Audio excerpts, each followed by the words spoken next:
the Achill Writers. This is your time. We're very, very blessed with the number of writers who we have here within the community of Achill. And so this afternoon we have 1, 2, 3, 4, 5, 6, 7, 8, 9, 10 Achill writers. So the first I would like to invite to read his piece is Adrian Lavelle. Adrian is a writer and playwright who hails from Pulla here on Achill. He is a proud playwright of 4 plays and author of 3 novels, including his latest work, Mort Lake, about the life of philosopher John Deane. He currently resides in Kiel, here on Achill. So, Adrian.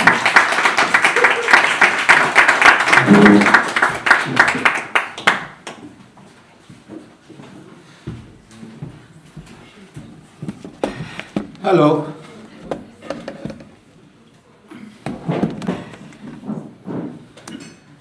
We were asked to write a piece about the future of truth, and I wasn't in a great mood when I wrote this, so I hope you enjoy it. It's called The Future of Truth. The future of truth is the future of lies, disinformation and misinformation. Debates over what is disinformation and misinformation. Accusations pointed at the far right. A supposed army of people who only seem to exist in the mind of the politicians.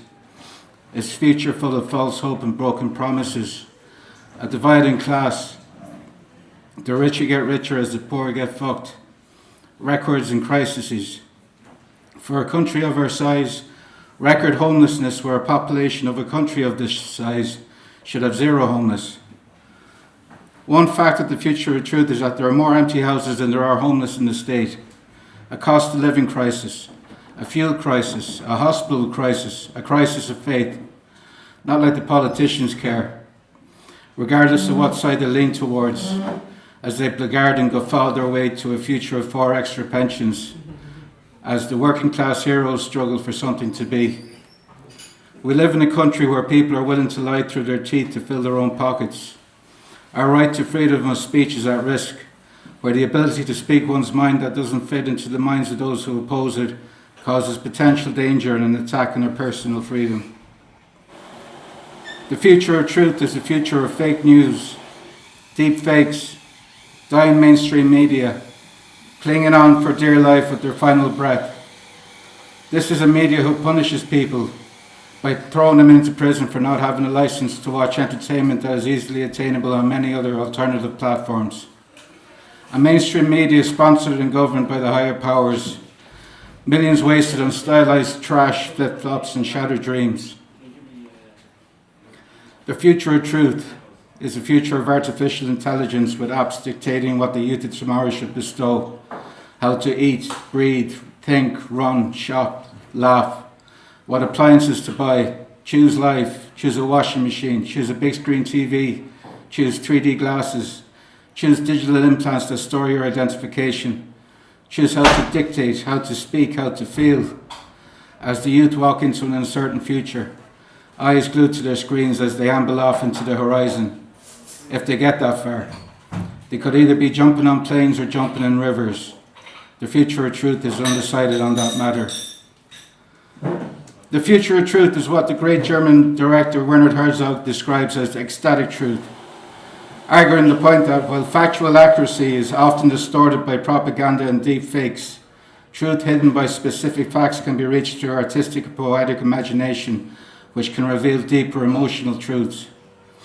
What a beautiful way to battle what is arguably the most powerful invention since the birth of the Industrial Revolution. A poetic license to find the truth hidden in meaning. One such way of excavating the truth is by burrowing deep into your soul to find your true path, to shed your shadow, to play with the universe. Never let the truth get in the way of a good story. Herzog goes on to say that while facts can be misleading and superficial, ecstatic truth is revealed through imagination, visionary experiences and art. I'm reminded of Herzog's documentary Grizzly Man, the story of Timothy Treadwell, who was a keen activist of wilderness conservation, particularly that of the future of the grizzly bear. Rather than merely displaying the facts of the footage as intended, Herzog used Treadwell's footage to explore themes of isolation, hubris, self-destruction, and man's relationship with nature, displaying Treadwell's journey as tragic, uncovering the poetic and philosophical truth hidden within. The future of truth does have an optimistic outcome if ecstatic truth is utilised to the nth degree. The future of truth depends on public support for regulatory measures and objective journalism. It depends on future societies utilising AI technology to better equip hospitals, public services, medicine, education, and most importantly, mainstream media. It must cut out the suits holding the velvet rope, blocking access for a better tomorrow. If utilised correctly, the future of truth can be revolutionary and free society from its digital shackles. It remains to be seen. Perhaps it will not happen in our lifetime. Perhaps society will potentially be broken. A dystopian future where AI dictates an entire human race. One thing I know for certain. The future of truth cannot comprehend the view as I look out of my apartment window onto the view of the Minnon Cliffs. The rays of sunshine illuminating the craggy surface, every crack and crevice, as the Atlantic Ocean glimmers as smooth as glass, with the hazy outline of Clare Island in the background. The future of truth lies in the scenery that will be around long after we are gone. No AI can dictate the future of our beautiful island, no matter the outcome of society. Thank you.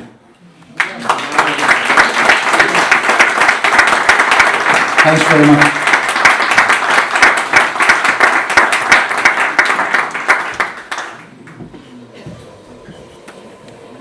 Thank you so much, Adrian. So important that we have voices that will speak truth and speak truth to power, more importantly. Next up is Cathy O'Loughlin. Cathy was born in Dublin, lives both in Selbridge and here in Achill. She and her husband ran a business in Dublin for some years and both now retired, so she spends more time in Achill, loves hiking, swimming in the sea all year round and dancing. So she's also a member of Achill Writers. Cathy? Thank you, Sheila.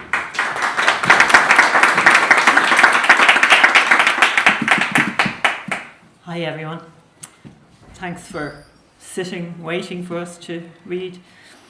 I was supposed to write about truth, but anyway, this is what I had in my folder.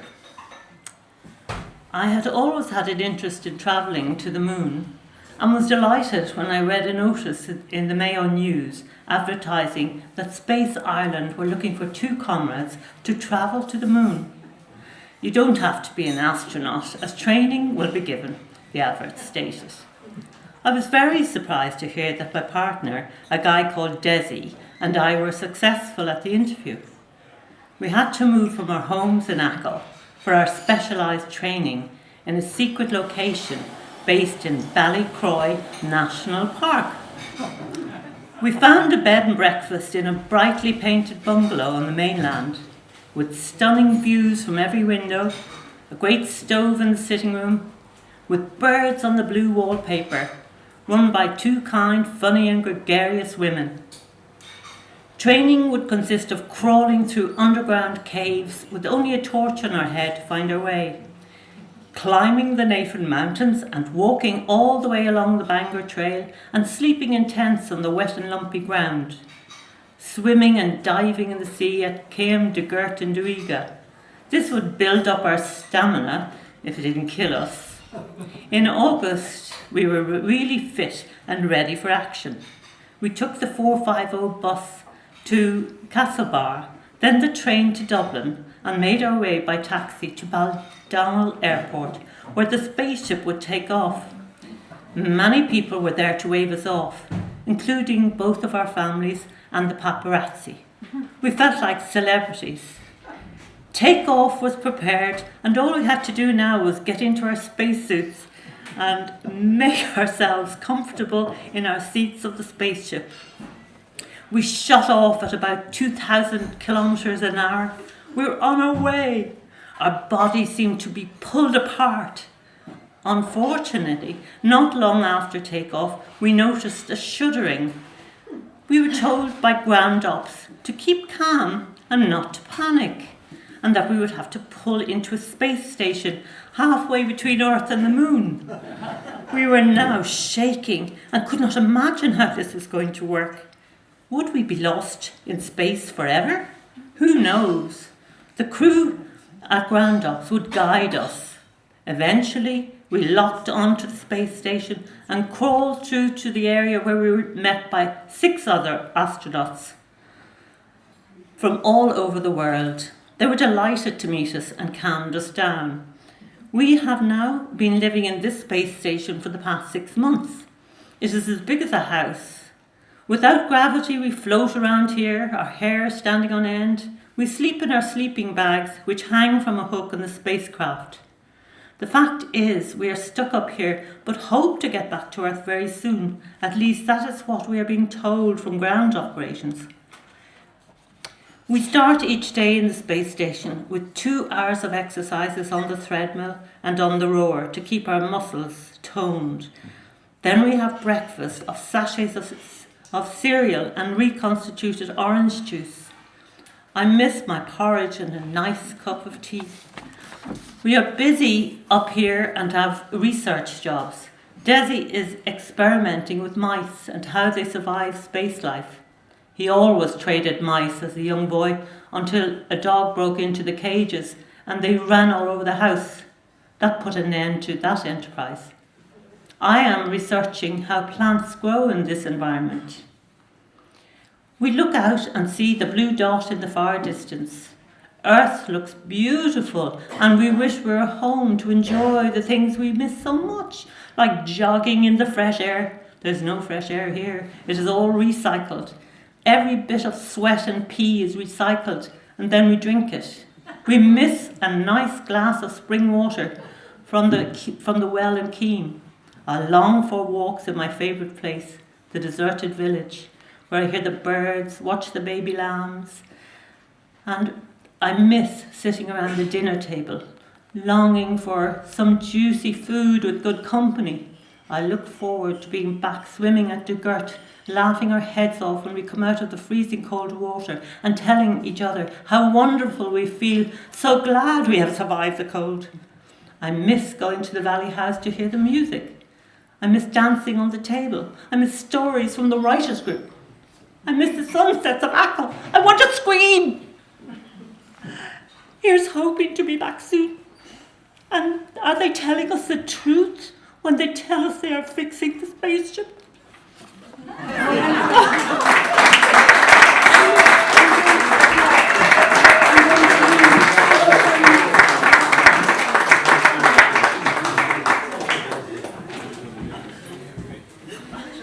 Thank you, Kathy. Have you come back down to Earth?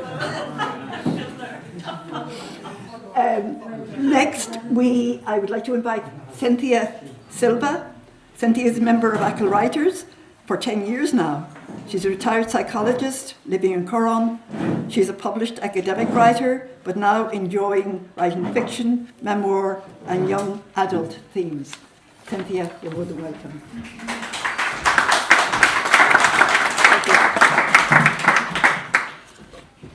Fancy dress. Ember had never attended the fancy dress event in the past and felt even more left out of the daily tea and coffee breaks as stories of what happened at the fancy address seemed to grow daily. The descriptions of it just didn't fit with the somber, conservative office, accountants, and finance people she worked with. Ember's wildest dreams couldn't imagine any of them being other than how they were at the office. Boring, conservative, acutely organized. None of them ever left without a perfectly organized, clean desk. The only time there was any excitement in the break room was during the winter when someone brought up the fancy dress party. It was a fancy dress, and the rules were that faces had to be masked or so heavily made up that no one, absolutely no one, was allowed to tell who they were or remove their costumes during the event evening, or tell who they were afterwards. As you see, the whole point of the whole thing was to keep the conversation and the guesses going for the whole winter. Then there would be a draw in the spring for a winner who got all the attendees' names and dress correct.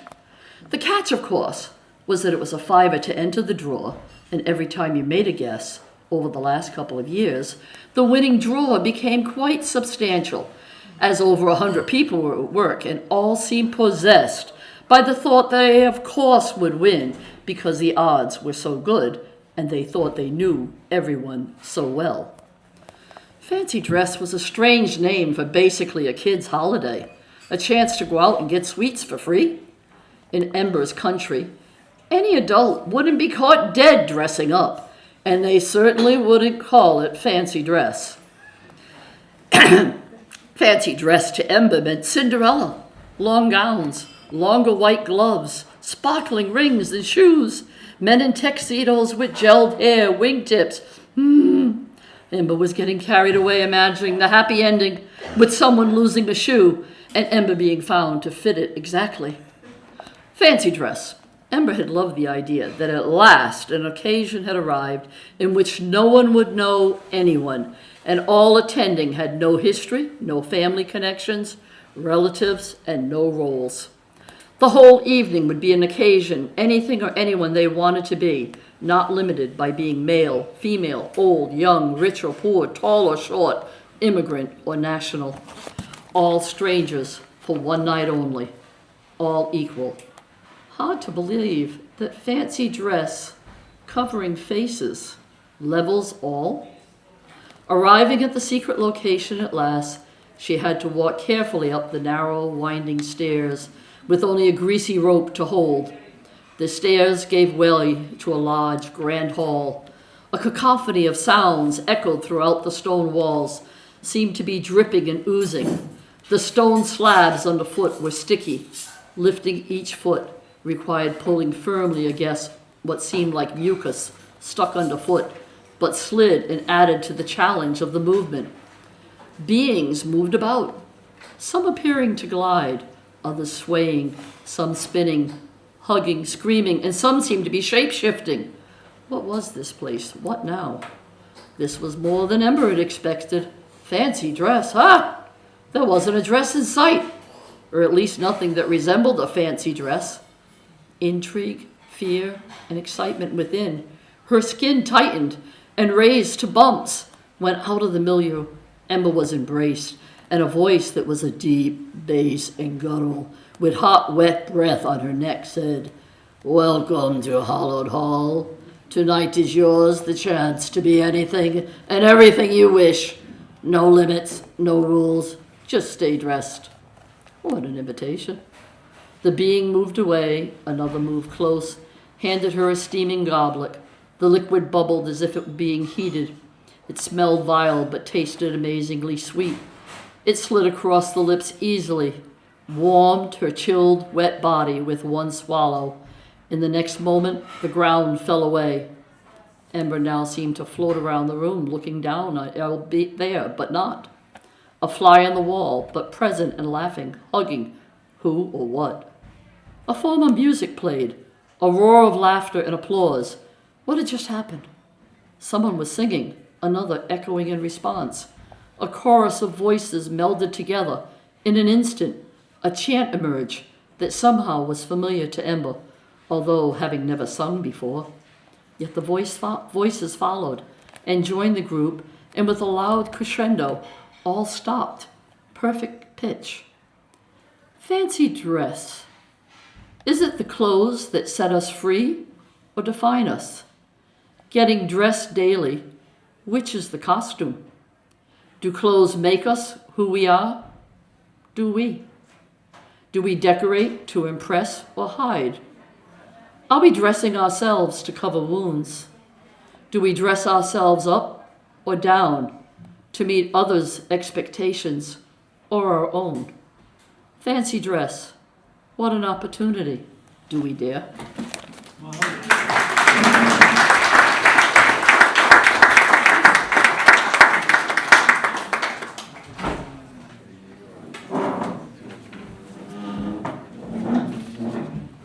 I'll think twice before I walk out in my fancy dress. Thank you, Cynthia. Next, I would like to invite Gillian Summers. Gillian grew up in Liverpool, and thanks to her Irish mum marrying her Scouser dad. Having inherited the gift of the gab, she's been spinning yarns her whole life. A recent blow-in from the US, Gillian hopes to trace her roots and heal her mother wound through writing. Gillian.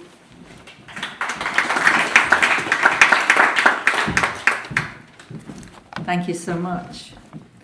It's called To Make a Beginning. I had known the train sliced its way across Ireland's midriff on its way from Dublin to Westport, but I hadn't known it stopped in Clara. I'm as surprised by the stop as much as by the unexplained delay. Peering out into the vacant, rain-soaked platform, the hulk of a train feels eerily suspended in time and space. I raise my hand to the chilly, drizzled window and fan my fingers. I catch the faintest smell of eau de toilette, and in a rush of recognition whisper, "Mum, is it you? Are we waiting for you?" And there she is, my 17-year-old mum, wrapped in her grey gabardine raincoat, a cayenne-coloured headscarf tied in a little knot under her heart-shaped chin. In her left hand she holds a beaten faux leather suitcase. In her right, a cream vinyl handbag dangles off her wrist as she grips a canvas holdall. Surprisingly, her hands are gloveless. As she steps toward the train, her shiny low-heeled brogues sink into a puddle, and the grimy water splashes up over her slender, stockinged ankles. While she pauses to look down, the train starts moving. I press my nose to the glass and in disbelief watch her gloveless hand, freed from its suitcase, wave me off. "Welcome home, Gilly, love. Welcome home."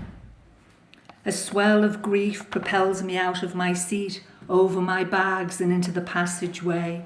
Jolted by the thrust and sway of the train, I wander through my tears back about that day when she'd really stood on that platform at Clara Station, a lone teenager waiting for the train to take her to Dublin and a new life as a nursing student in Liverpool. Her mum had died when my mum was only 7 and left her dad with 8 children. Mum was a spitfire with big dreams of becoming a nurse in Liverpool and going off to live in America. But she met my dad, who was a patient on her final placement before exams. He looked like Maria Lanza and danced his way into her heart. As a child, I loved the romance of that trajectory, but as I grew into a teenager, the complicated truth of her marriage unravelled, and before I could make sense of it all, she died. She was 46 and I was 18. Now, at 63, having lived all over the world, I'm on a train passing through Clara in the opposite direction to start a new life on Achill, a place I know no one and no one knows me. Why? I ask myself again, wiping away the tears. But why? Maybe because Mayo is where the Gillespies started out. But no one is from Achill. None of Mum's 8 siblings or their spouses are alive. And I have no contact with any of my cousins. I've never called Ireland home. Anywhere, really. Achill will be my 70th attempt. Yes, 7-0. I'm the only one out of my 5 siblings who never married, had children, or settled with a family of my own. I wonder, as I stand there in the passageway, staring out at the rain, is it really the ancestors, the land and my mum, all calling me here to find a release from her loss, from the grief and the constant searching. Maybe it's even something bigger than me. I'm reminded of T.S. Eliot's poem, Little Gidding, where he says, "We shall not cease from exploration, and the end of our exploring will be to know the place for the first time, through the unknown remembered gate, when the last of earth left to discover is that which was the beginning. What we call the beginning is often the end, and to make an end is to make a beginning. Maybe I will finally put down her unlived life, pick up my own, and make a beginning."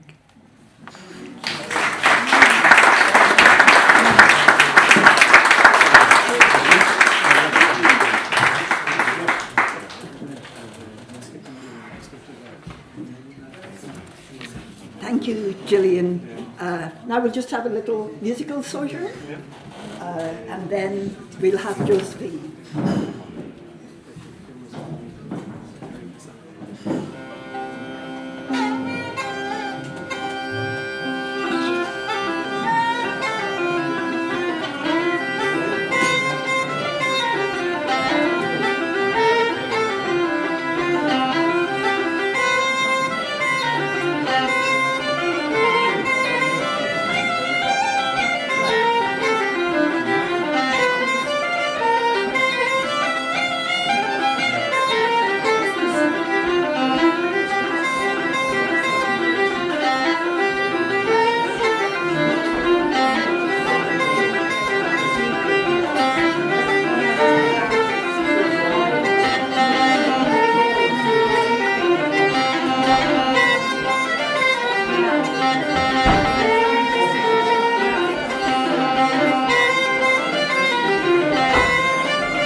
Thank you both. I'd like to invite Josephine Sweeney up to read next. Josephine discovered writing in her 20s when she began journaling as a cathartic experience of self-expression. She attended a writer's clinic in May 2020 at her local library. This is where her love of short stories began. She plans to publish her first short story soon.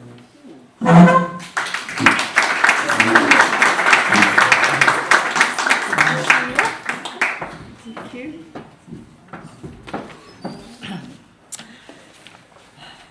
What is certain is grief, an emotion some of us are presently going through, or going to experience in the future, or have at some point in our past. Consciously or unconsciously, it's there, awaiting our surrender. Take your time, as it has no agenda, only when you are ready. Or you might think it doesn't affect you, as you convince yourself I can cope. As it slowly seeps through your body, travelling up through your legs, pouring into your stomach, your breathing, your lungs as you gasp for air, or your throat as you struggle to speak. And of course your mind, that's its favourite place. It can linger there for a good while as you go about your day. Grief comes in many different forms and for different reasons. Some may say the main grief we are all going to experience is the grief and loss of a loved one, and the grieving process that comes with that, which they say can take any time up to 2 years. And whilst this is true and very apparent, we are only kidding ourselves if we think this is the only form of grief. What about the grief of a lost life that we haven't lived, as we sit back and reflect on our life? Regrets of the unspoken words we didn't say, as our pride gets in the way. The letter we didn't write, in case somebody else got to read it. The sliding doors moment when we decided to take a different path, because we thought we knew better. A child who felt so lonely and wished his parents didn't argue. And that child is you now. What did you do differently? Yes, we've all had those moments, and you're not alone. The gut feeling we ignored, the inner voice we chose not to hear, and our memories. Oh, how they love to take us back there. And if we had the opportunity to do things differently, would we? The next time you have those moments, because there will be another, what would it be like to go with the flow? Trust the gut feeling. Hear the inner voice. Surrender to the unknown. What have you got to lose? We all have a purpose, and we are all here for a reason. Trust that a higher wisdom is in charge, even if appearances seem otherwise. Give yourself permission to follow your heart. And if you do, you will discover that love is the only power that exists, and its light shines away any seeming darkness. Look for examples of this light within yourself and others, and you will have more light in your mind, heart, thoughts, and life. This knowledge, I believe, is the foundation of truth. Life is an adventure, after all, and grief is a part of it in my experience. A journey of ups and downs to grow and evolve, and become your true, authentic self. Enjoy it while you can. Peace in your mind, body, and life is your choosing.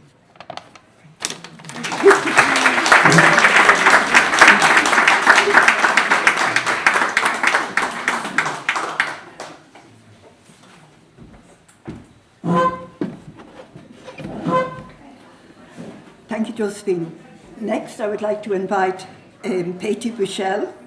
Patty is a graphic artist, was born 80 years ago in the Netherlands.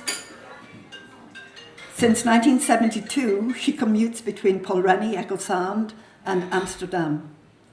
From 1975 to 78, she taught art in Awaz, Iran.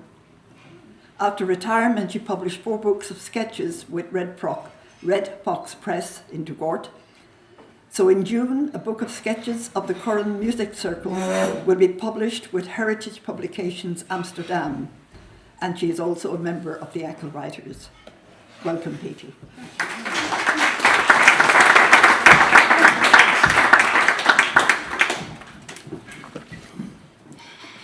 So we were asked to do something about truth and future. So I picked up an old story about Iran. Iran is now in the picture. We hear about it every day. 2 things about Iran.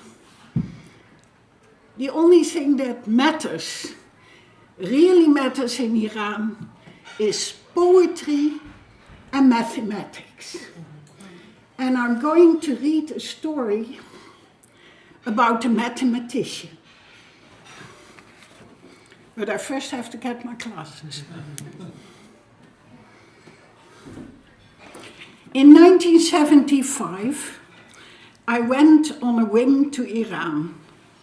The day after I arrived in the southern town of Awaz, I met his family, the Alawis. We became fast friends and still are. Although they didn't know me from Adam, they recommended me for a teaching job, negotiated a flat for me, and loaned me the deposit. They gave me a solid base to exist in a country that was foreign to me. Father and Mother Alafi had 5 children, 3 boys and 2 girls. The second boy, 14-year-old Mehdi, was held prisoner in the infamous Evin prison. He was held and tortured without charge or trial. When he was arrested by the Savak, the secret police of the Shah, he was teaching disadvantaged children from the slum. Of course, he was a commie. 3 years later, in 1977, he was released. He told me that he couldn't have had a better education than what he got in Evin prison. He arrived as a very scared kid in a cell with about 100 adult males. There were workers, teachers, scientists, writers, journalists, artists, lawyers, and musicians. They took it upon themselves to teach him what they knew. And Mehdi was a prodigious student. In 1978, Mehdi Alafi got his master's degrees in mathematics. It was on the eve of the Iranian Revolution. Unsure which way the political situation would develop, he accepted an offer to study in the States.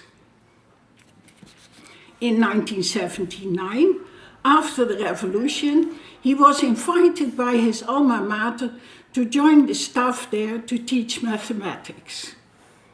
His parents, wary of the change in direction the Iranian Revolution had taken, asked him not to consider the offer. But Mehdi, with the fire of youth, wanted to be part of the new era. He was on a righteous high from the fact that the hated Shah had been brought down by the people of Iran in an almost non-violent revolution. One of the first things he did when back in his hometown was setting up, together with his old friends, a library in the slums. He was still a leftist commie. In 1980, for the first time since the revolution, a committee convened in Tehran to name the new laureate from among the best Iranian mathematicians. After deliberating the work of several talented people, the committee unanimously chose Mehdi Alavi to be the first laureate of mathematics in the newly founded Islamic Republic of Iran. The Ayatollah Khomeini rectified the choice, and things were set in motion to celebrate the new laureate with an international conference to be held in Tehran. The head of the committee, together with a member of the Revolutionary Council, boarded the plane to notify the lucky winner. However, arriving at the university in Abbas, the two officials from Tehran were told that Mehdi Alavi had been arrested. The member of the Revolutionary Council threw his weight about, and a very flustered police commissioner invited them to the headquarters of the police to have things cleared up. After the revolution, police headquarters in Abbas were housed in what used to be the Abbas Hotel. During the heyday of the regime of the Shah, foreigners spent their petrodollars there on drinks, gambling, and women. The police commissioner feigned to know nothing about the arrest of the celebrated local mathematician. The head of the local Revolutionary Guard was called. He said that a list of 12 traitors of the Islamic Revolution, including Mr. Alavi, had been sent to him by his headquarters in Tehran. He went on to confirm that he had ordered the 12 to be rounded up. One was not found. The visitors who had come for Mehdi became flustered. There must be some mistake. Bring Dr. Alavi in immediately. The guard shook his head and walked to the window. He pointed down. Everybody followed his gaze into an empty swimming pool, the pride of the former Abbas Hotel. The 11 commies were executed in there by firing squad on the 27th of June. Mr. Alavi among them, he told. Only many years later, the head of the committee that had elected Mehdi as the laureate trusted his experiences in Abbas to paper. Via a friend of a friend of a friend, it reached Mehdi's family in 2019. Mehdi's parents had died by then, of old age. They were never to learn that their son was chosen the best mathematician from among his peers.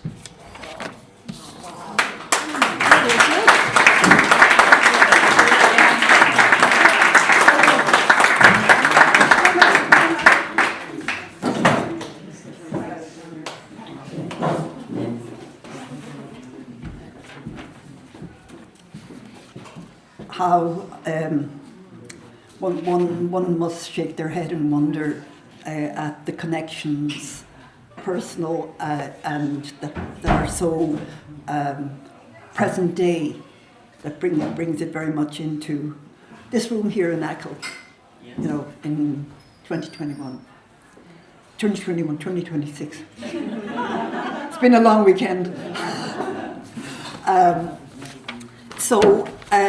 Next up, I would like to invite Maeve Caperkey to read her piece. Maeve is an Achill Island woman who writes prose and poetry from time to time. Her poems offer a subtle and honest insight into the experiences that shape her perspective. The poem she's reading today is titled This Is Not a Love Letter, was written for her husband, Darren. Welcome, Maeve.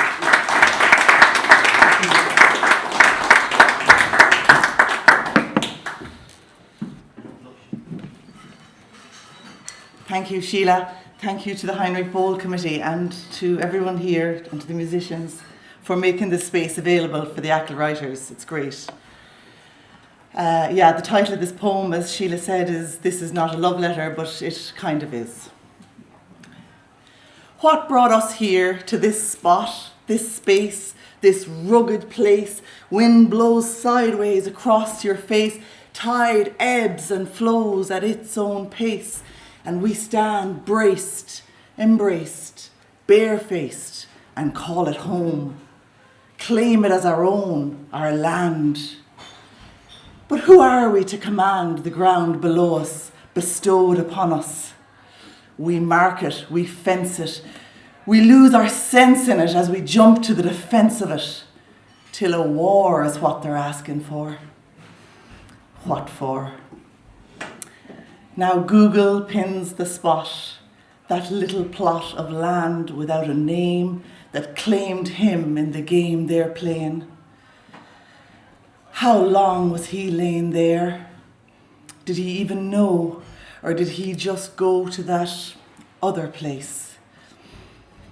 I feel relief imagining he did, and my grief gives way, 'cause God forbid I'd stay too long in that place of sorrow without song. For our souls need solace to light us, to ignite us, to connect us to one another, to our children and to our mothers, to our home and to our land in ways we just can't understand. And maybe that is why we're here in this place after all these years, because it appears our stars aligned. Our soul's design was to combine and find each other here 20 years ago. It's been crazy. It's been amazing. Like the lassies that we're raising, we hold each other up in accountable when things are insurmountable, kind, aligned, defined by our individuality, and the speciality that is your personality helps me face the reality of our place in space and time.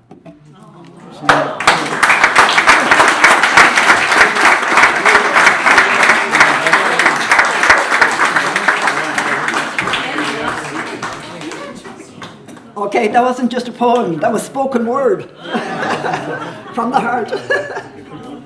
Well done, Maeve. So we're going to have another little music interlude, and then we will have Sean O'Malley to read it.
Okay, thank you to our two musicians. Up next is Sean O'Malley. Sean is a member of the Heinrich Böll Committee, and as he has written down here, Sean lives and writes in Achill. Full stop.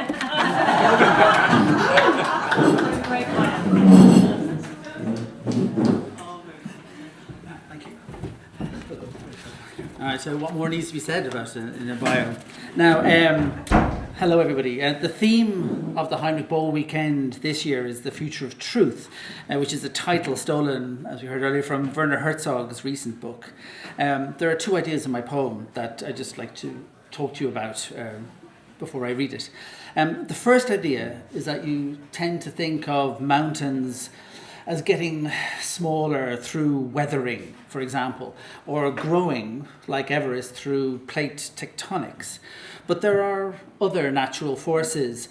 And one I read about recently is mountain rebounding, where mountains are regaining very slowly their original heights after being pressed down by the enormous ice sheets, kilometers thick, 10,000 to 16,000 years ago during the last ice age.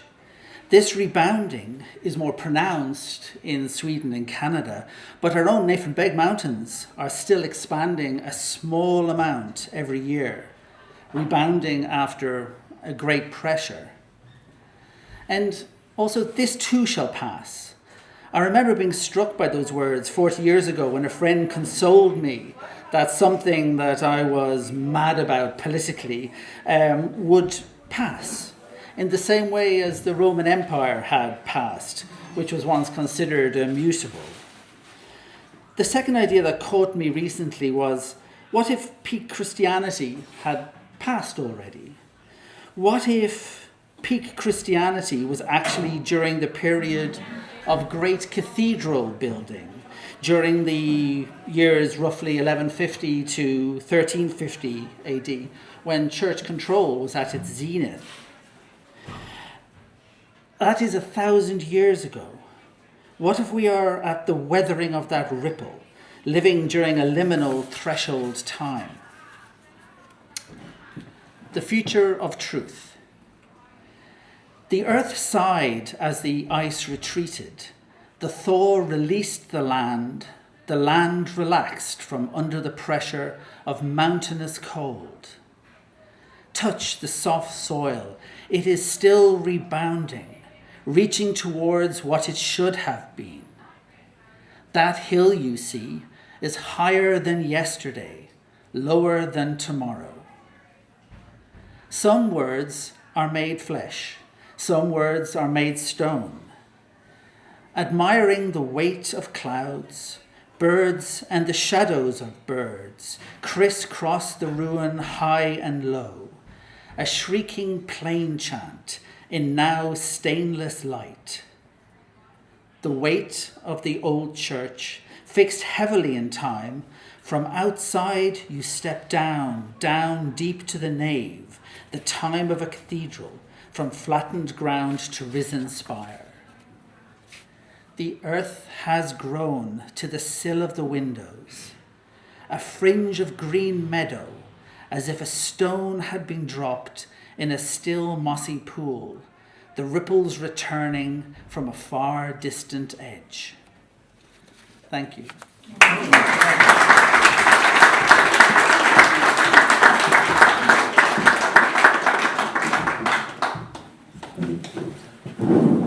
Next, I would like to invite Sheila Killian. Sheila is an award-winning author whose novel, Something Bigger, has just been republished. Her short stories have been shortlisted in Irish and international competitions, and her creative non-fiction has been broadcast on RTE. She is a member of the Irish Writers Centre, Irish Pen, and the Achill Writers. Welcome, Sheila.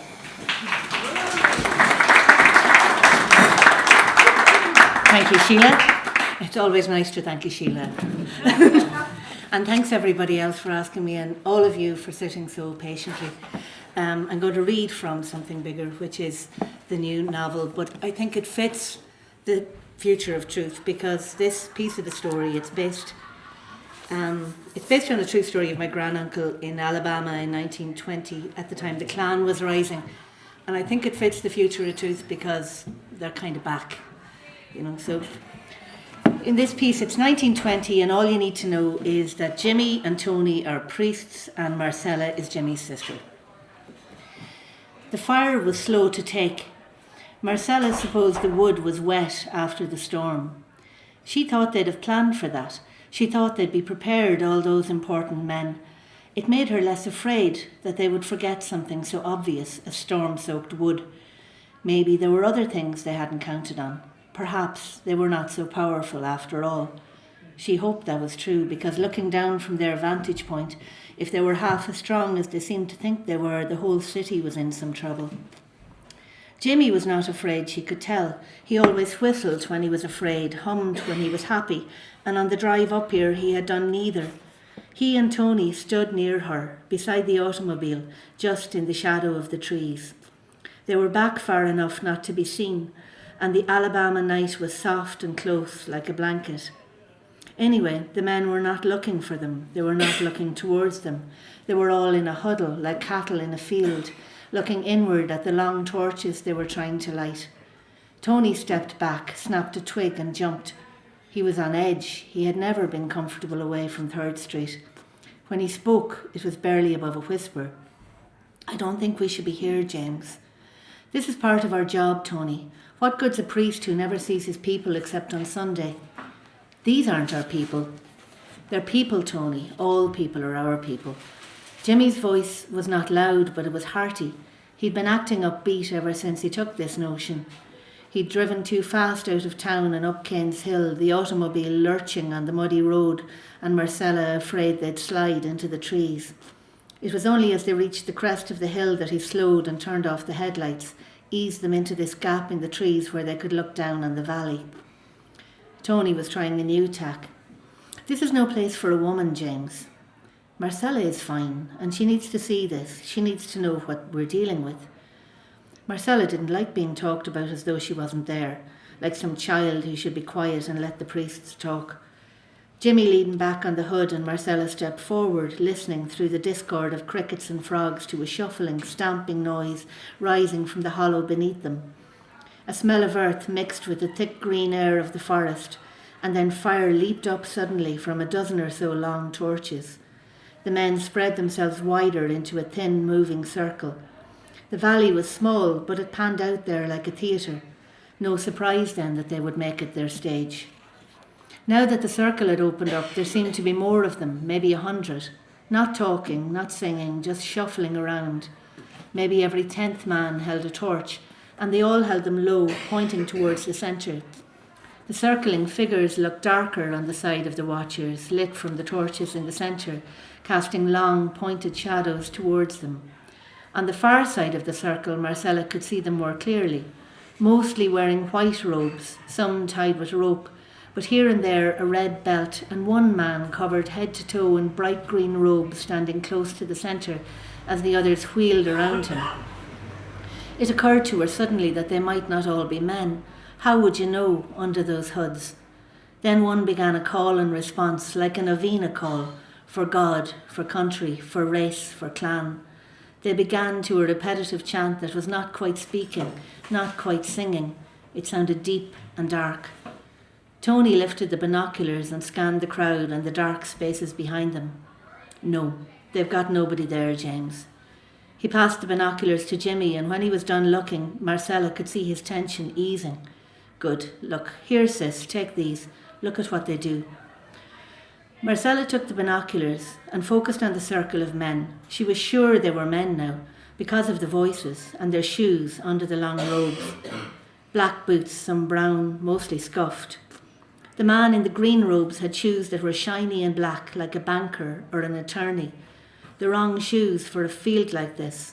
Shoes for managing, not for working. She wondered why he chose them to come here. Did he wear them because he liked them? Did he want to show the others that he owned no work boots? He barked out a command, and the dozen or so holding torches stepped forward into the centre and dipped their flames low, to ignite a pyre topped by a tall cross. The wood was thin, but it went up quickly. She saw that it was wrapped in rags and thought they must be soaked in gasoline. Was she wrong about them not being prepared?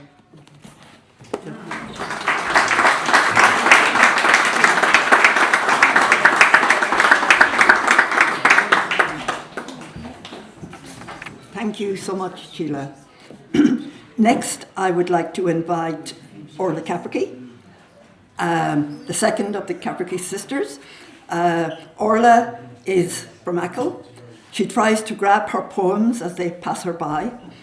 Her writing is inspired by her adventurous experiences and explores themes of endurance, place, and belonging. Welcome, Orla.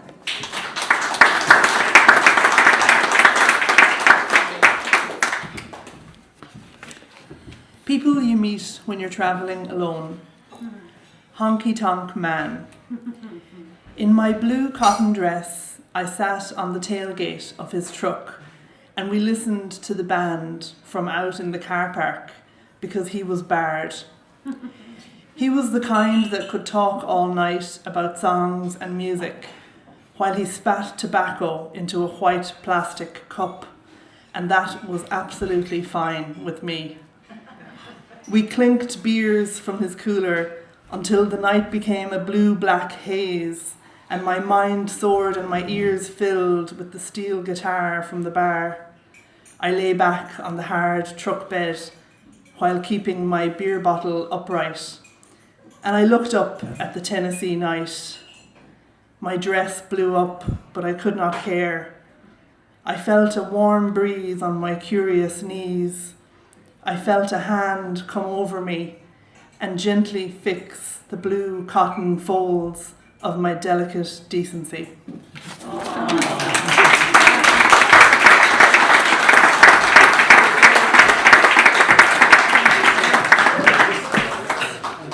Thank you, Orla. We want to hear more of those kind of ones.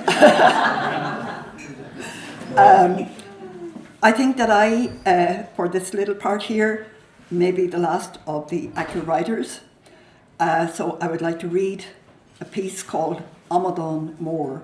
And for those who do not know what an Amadán is, in the Irish language or in our tradition, we have at least 3 words that will come up in this piece for a fool.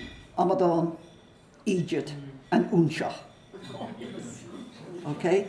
And when I heard the word Unsha as a young teenager, and I said, Dad, what's an Unsha? He said, it's a female Amadán. So I think that may be all that you need. Amadán Mór.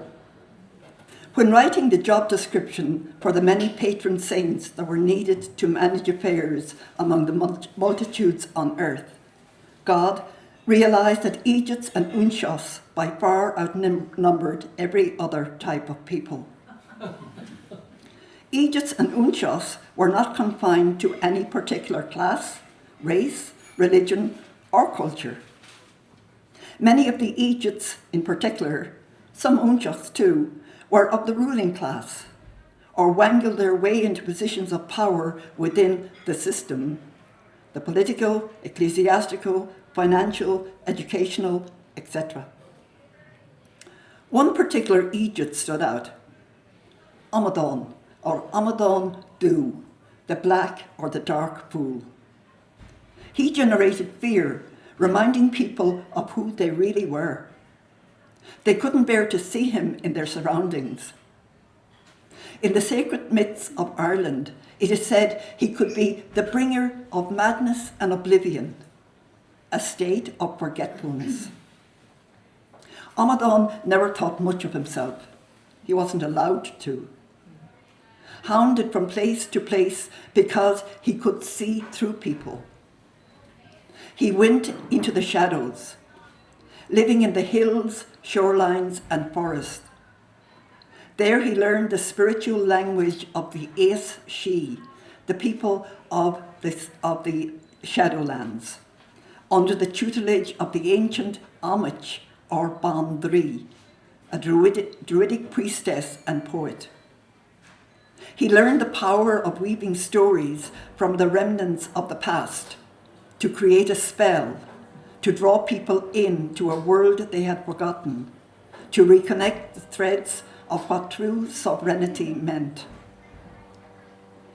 Eejits and Unchaks in positions of power follow rules of their own making for their own benefit, thinking they know it all, are above everyone, tripping themselves and others up, creating confusion which their mouthpieces, the media, sensationalize.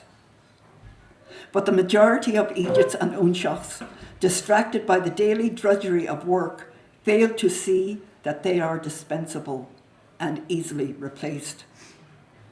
Their minds, imprinted only with the suggestions and dictates of those in power, are held captive by the limits imposed by the system. There are other Eejits and Unchaks, ostracized from the community because they are different. They don't conform to the rules imposed by those in positions of power. They wander, disconnected from their true nature and from community. God thought of corralling all of the Eejits and Unchaks and putting them with the hopeless cases and lost causes under the patronage of Jude. St. Jude refused to accept responsibility for them. He said he had trouble enough with little reward with what he had. This group needed someone who had experience of and reconciled both sides of the human condition, the good and the bad, the light and the shadow. Someone who had grown up and survived the carrot and stick method of controlling the masses. Someone who had a long history and the memory of whom was handed down through the generations. Someone who had learned the art of being a trickster and not easily fooled. Peter, the very protective of his position at God's right hand, insisted the patron saint must, of course, be Catholic. God, raising an eyebrow, scanned the sacred myths of all the cultures with omniscient eyes to find someone worthy of the patronage role. The canon of each culture had a place for the fool. Loki in the Norse text, Coyote in the Native American text, Anansi in West African and Caribbean texts, among many others. Even King Lear, God noted, kept the fool close. God's gaze fell on the island of Ireland. In the agelessness of myth, Amadon had become the wise fool, sowing seeds of awareness in the quiet darkness of the individual mind. This did cause confusion at first among the many unaccustomed to quietude, a sense of losing their mind.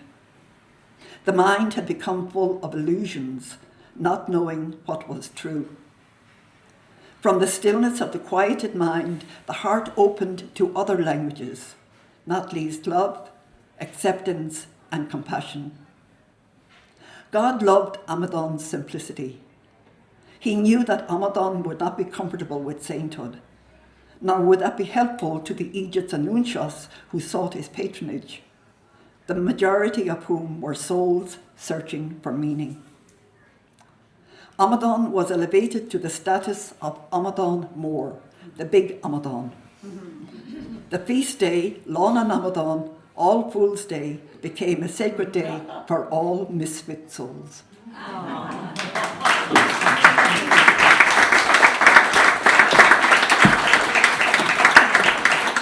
We are now, so be careful, be very gracious to all of the Amadons. Okay, that is all of our Achill Writers, but we have one special person who is going to come up and introduce a project that she is involved with Mayo Dark Skies in the Ballacroy National Park. Her name is Louise Beer. So I would let Louise speak about her project because she might invite people to be part of it. Yes, that's right. Thank you. Hi. Thank you, everybody. And it's just been wonderful hearing all the different writers speak today, and all the different themes that have come through the work, which hopefully will also be something that you might think about if you would like to participate in my project. I'm an artist and curator, and I'm originally from Aotearoa, New Zealand, but I live in the southeast coast of England. And I'm here doing a residency with Mayo Dark Sky Park and University College Dublin College of Science, where I'm artist in residence for about 1 year, over last year and this year. And I started in November last year. And I'm very lucky to be staying in a beautiful cottage in Ballycroy, in a really remote place, nestled in the hills, looking out at the beautiful landscape and the weather constantly changing, and capturing glimpses of the night sky through the various types of weather that I'm experiencing too. So I have lived under 2 different types of dark skies over my life, originally in Aotearoa, New Zealand, where it's very dark and clear, where there's really low population density and huge imposing landscapes. And this gave me a type of way of thinking as I grew up that I was really surprised to understand that when I moved over to England as a teenager, that actually a lot of people live under really light, polluted skies. And I wonder how that affects all sorts of aspects of our lives as well. I believe that light pollution is playing a part in how we understand the significance of the climate crisis that is happening all over the world. And my project is called Earth, a Cosmic Spectacle. And through this project, I bring together different scientists and different community groups to explore the climate crisis through an astronomical lens. The scientists that I've worked with primarily have a relationship or knowledge of what it has taken to create life on Earth from the first moments of the universe over the long periods before our galaxy and solar system existed, long before Earth came into being and before all of the planetary processes that happened over these huge periods of deep time. And so far that has been astronomers, geologists and biologists. And I'm really interested in asking them to think about how their knowledge of all of these astronomic and planetary processes, how that shapes how they think about the climate crisis. And I also work with different community groups. So I've worked with high schools, art classes, different groups of people that have come to listen to me talk. And hopefully I would love to have some writers join too. And the participatory element of the project is based on postcards with instructions inside. And each person, whether a community member or a scientist, is invited to fill in these postcards through writing or drawing whilst looking out into the stars. The scientists are asked the question relating to their research, and community groups are asked to think more about how you feel when you think about when you imagine Earth from a great distance. And this really came through some of the writing and readings that I heard today, which was really interesting. Imagining everything about Earth if you weren't able to kind of get close to it for whatever reason. And these postcards are displayed. They form part of an archive that I have been growing for a couple of years, and they're displayed alongside my photography, sound and installation work that is made in reflection to what I read in the postcards. So I'd love to invite anybody who's interested to take a postcard away and wait for a clear night, looking out into the night skies of Mayo, and write down just in a really unedited way what you think about if you could see Earth from a great distance. And then if you could return it to maybe Sheila or to the Visitors Centre, and it will eventually get to me and feed into the work that I'm making. Now, in the spirit of the day, I'd just like to read a short piece of text that my collaborator John and I wrote under our collective name Pale Blue Dot Collective for an installation called Of Immeasurable Consequence that we made a couple of years ago. And I think it illustrates how we see life on Earth. Underneath the dark skies above and through our human eyes, we observe the light of galaxies and stars, ancient light falling softly on our retinas. In the darkness, animals rustle through fallen leaves, waves crash around the coastlines of vast land masses, and tectonic plates grind and shift the lithosphere. Insects make their homes in narrow crevices, and great aquatic creatures meander through deep blue seas. In the darkness of the forest, one owl calls to another as starlight reflects from the moon onto the heaving trees below. In the great expanse of darkness, Jupiter's gravity catches occasional earthly-bound comets, and the moon pulls the oceans, creating tides. To be in the presence of this life, from the depths of the ocean to the upper atmospheric winds, is the consequence of a 13.8 billion year concatenation of events. Through the darkness, we can begin to see the cosmic significance of life on Earth. So, thank you very much, and please take a postcard. I'll leave them by the books if that's okay. Thank you.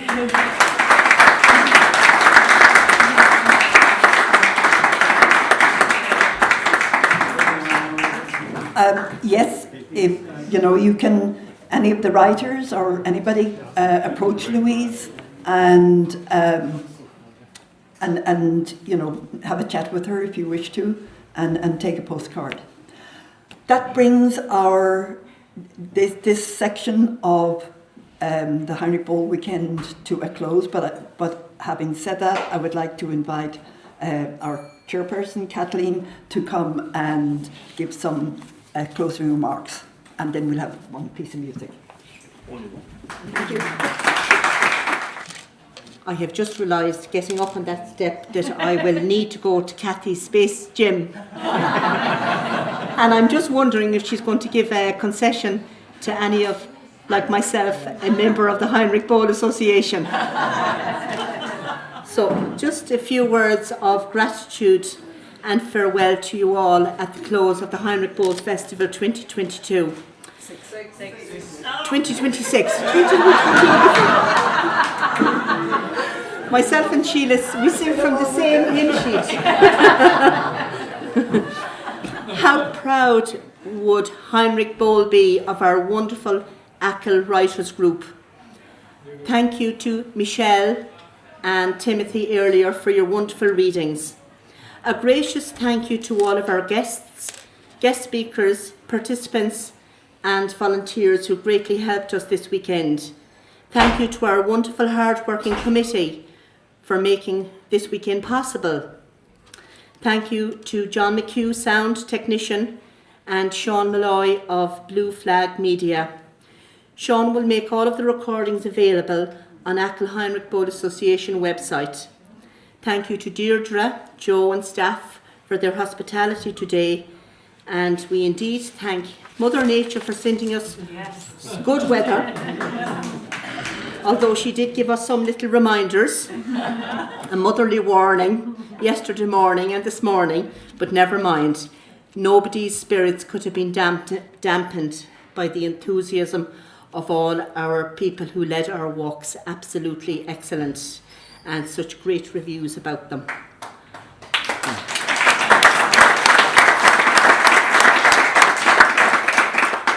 I invite you to complete our online survey.